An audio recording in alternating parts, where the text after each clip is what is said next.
नवंबर को उपचुनाव होना है। इसी को लेकर हमारे संवाददाता ने डिप्टी सीएम केशव प्रसाद मौर्य से खास बातचीत की है। क्या कहा है, सुनिए। गोला उपचुनाव को लेकर खूब सियासी बयानबाजी हुई। बातचीत करने के लिए हमारे साथ मौजूद हैं डिप्टी सीएम केशव प्रसाद मौर्य। गोला उपचुनाव में तमाम आरोप प्रत्यारोप लगे। अखिलेश यादव समाजवादी पार्टी की तरफ से ये कहा गया कि वहां पर सिर्फ हवाई वादे किए गए और विकास की बात नहीं की गई, बेरोजगारी की बात नहीं की गई। विकास की बात भाजपा ही करती है, विकास भी भाजपा ही करती है और विकास करके भी भाजपा ही दिखाती है।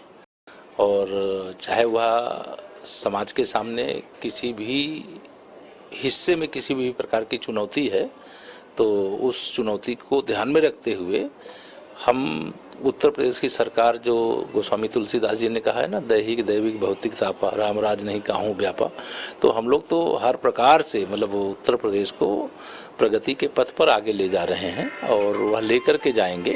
एक और आरोप लगाया है, उनका कहना है कि एक वर्ग विशेष के जो पुलिसकर्मी हैं उनको छुट्टी पे भेजा जा रहा है जबरन, ताकि जो पारदर्शी चुनाव है वो ना हो सके। नहीं, ऐसा नहीं है। आरोप लगाना बहुत सरल होता है, लेकिन आरोप को साबित करना बहुत मुश्किल होता है। अगर इस प्रकार की उनके पास कोई सूची है तो जाके चुनाव आयोग को बताएं